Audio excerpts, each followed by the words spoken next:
Atenção! Vai começar agora uma teleaula de automação do curso profissionalizante. Este módulo tem um total de 20 aulas. Hoje você vai assistir a teleaula número 18. Bons estudos!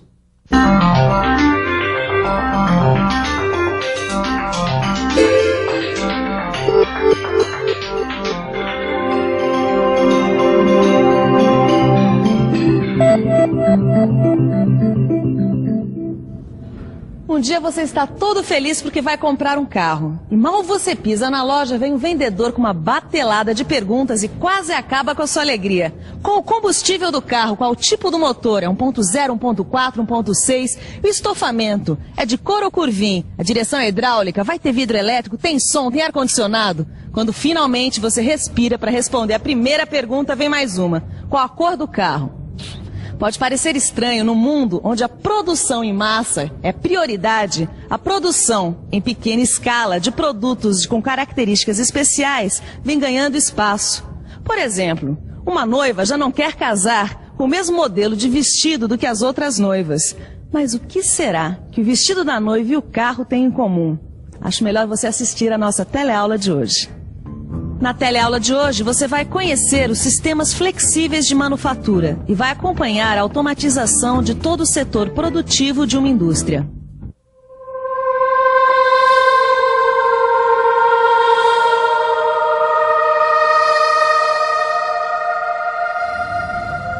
Observando um exemplo como este, onde a noiva quer se casar com um vestido exclusivo, é que as pessoas começaram a pensar em métodos de fabricação que aliassem o baixo custo, o prazo de entrega cada vez mais rápido das produções em massa, com a vontade do consumidor. É claro que se a noiva quer se casar com um vestido exclusivo, feito por uma costureira todo especial dentro dos seus sonhos, ela vai ter que pagar mais caro e esperar muito mais tempo do que se entrasse numa loja como essa e escolhesse um desses vestidos. O resultado dessas observações é um tipo de produção cada vez mais comum nos dias de hoje, a produção em lotes. Meu amigo Torquato, a sua bicicleta super exclusiva acabou de chegar! Eu não acredito! Maravilha! Mas é exatamente como imaginei! Mano, me diz uma coisa, você já viu alguma bicicleta igual essa? Realmente, essa bicicleta é super exclusiva, mas não deve ser a única por aí não, né? Ou você acha que a fábrica parou para fazer uma bicicleta super exclusiva só pro meu amigo Torquato? Tudo bem, mano, tudo bem. Eu já tô percebendo que você tá querendo estragar minha festa, né? É óbvio que eu sei que ela não é única, mas certamente deve ter no máximo 50 bicicletas iguais a essa. E o Torquato tem razão. Essa produção em lotes é um tipo de produção com quantidades de até 50 peças.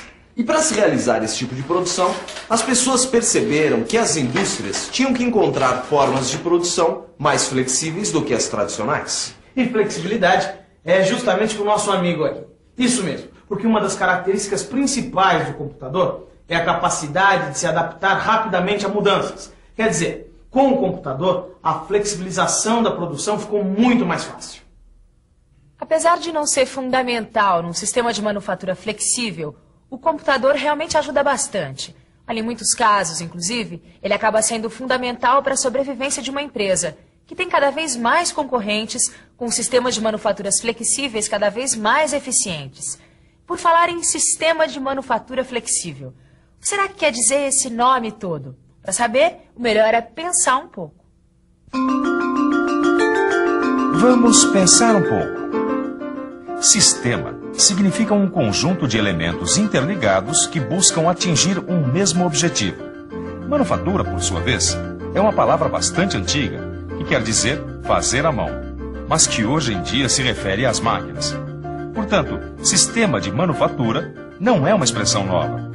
A grande novidade está no adjetivo flexível, que é uma característica que aos poucos foi se incorporando aos sistemas de produção com o aparecimento e o desenvolvimento do computador. Concluindo, sistema de manufatura flexível é um conjunto de máquinas interligadas que se adaptam facilmente às mudanças. Toda essa flexibilidade, na verdade, não é uma coisa muito recente, não.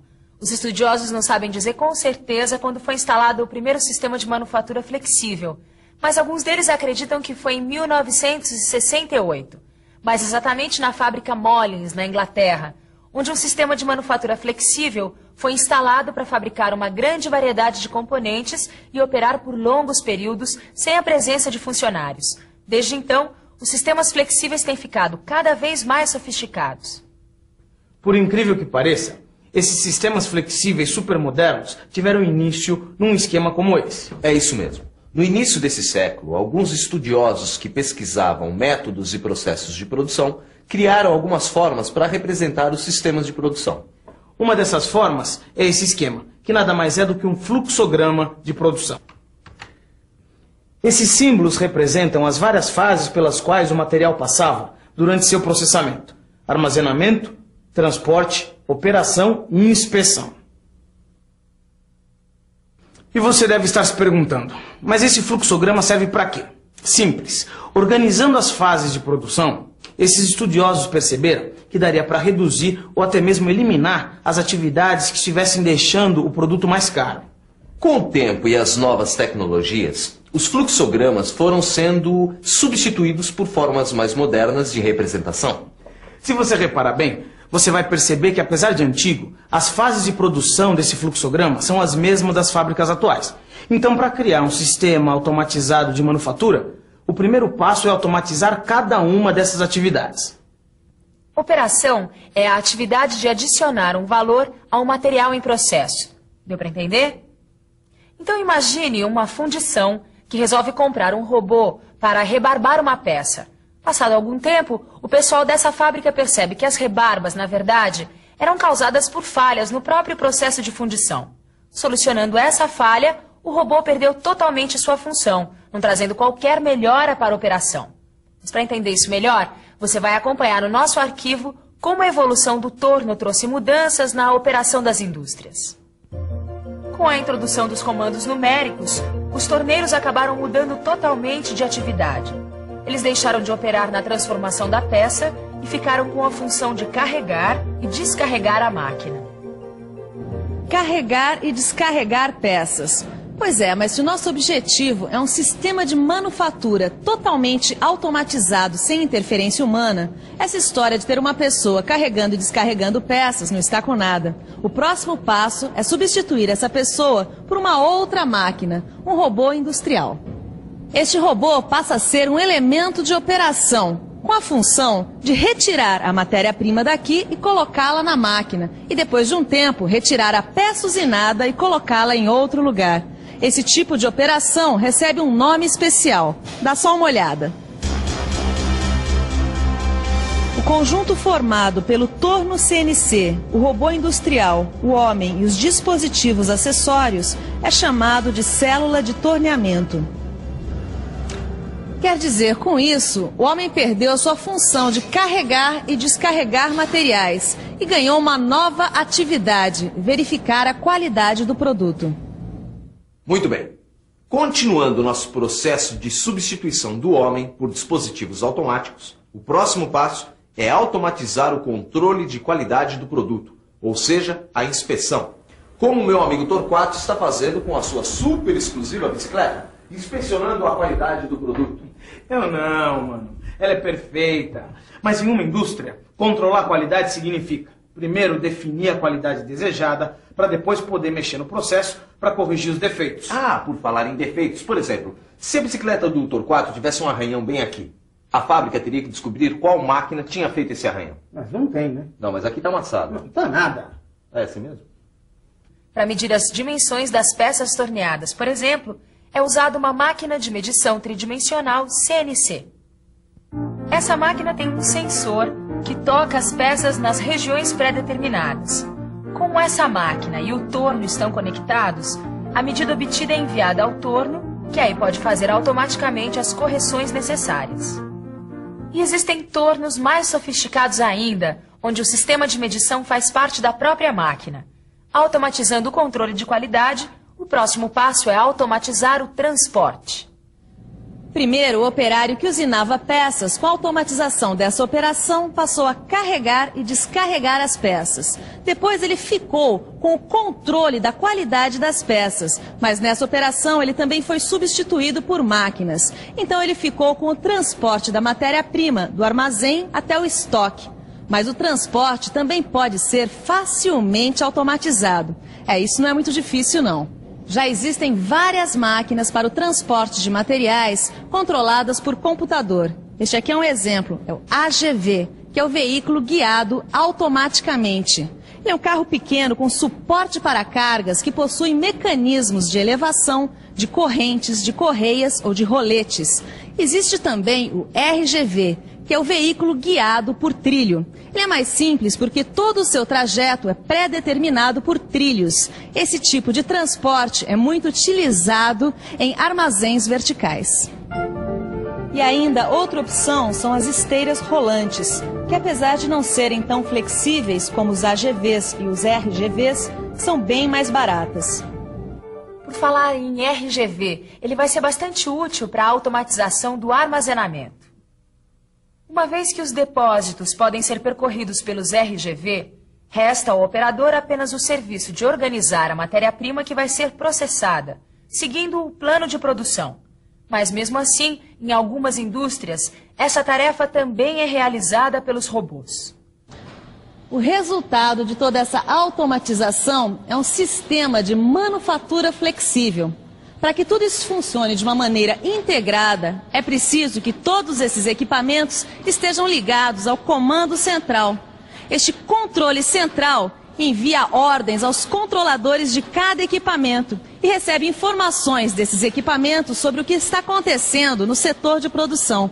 Se a gente reparar bem, o controle central é um computador que se comunica com os controles dos equipamentos através de sinais elétricos. Se a gente juntar tudo isso, o comando central e os comandos dos equipamentos, nós vamos formar uma rede de comunicação.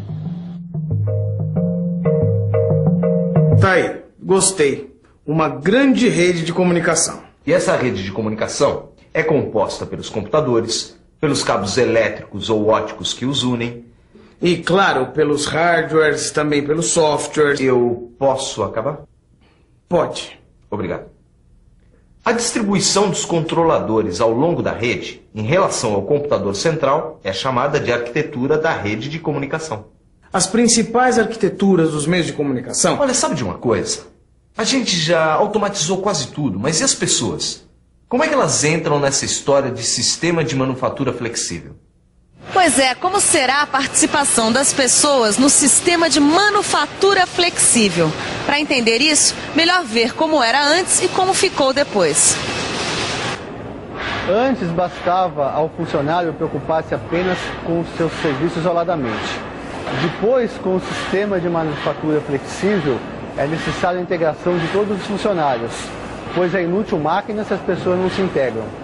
Todos os funcionários são reaproveitados, pois os conhecimentos do processo de fabricação são bastante úteis, bastando apenas treinamento. Que maravilha! O que importa é o espírito de equipe, não é mesmo? Ah, lógico, porque como eu poderia participar de uma corrida de bicicleta sem a ajuda do meu amigo humano e da sua bela bicicleta? Obrigado. Você está botando muita banca em cima dessa sua bicicleta, hein? Lógico, pois agora que eu sei todas as vantagens de uma fábrica automatizada e flexível, eu só vou querer comprar produtos dos lotes especiais. Eu vou ser super exigente agora, porque afinal... Olha, enquanto o Torquato continua botando banca, você faz a revisão para entender direitinho como a flexibilização muda tanta coisa. Eu vou ganhar de você com essa bicicleta. Quer apostar comigo? E atenção, se liga aí que é hora da revisão. Na teleaula de hoje, você viu que a produção em lote é bem diferente de uma produção em massa. Viu que a manufatura ficou flexível graças ao computador. Viu que o fluxograma é uma das formas de representar as fases de produção. E viu que célula de torneamento é o conjunto formado pelo torno CNC, o robô industrial, o homem e os dispositivos acessórios. Bom, como você já viu, o trabalho em equipe é fundamental. É isso aí. E não é só nas indústrias automatizadas, não. Porque, como eu já falei, como eu ia poder ganhar a corrida de bicicleta sem a presença do humano? Para com esse papo furado que a nossa corrida já vai começar. E pra você, tchauzão e bons estudos. E eu vou sair na frente, que senão é sacanagem.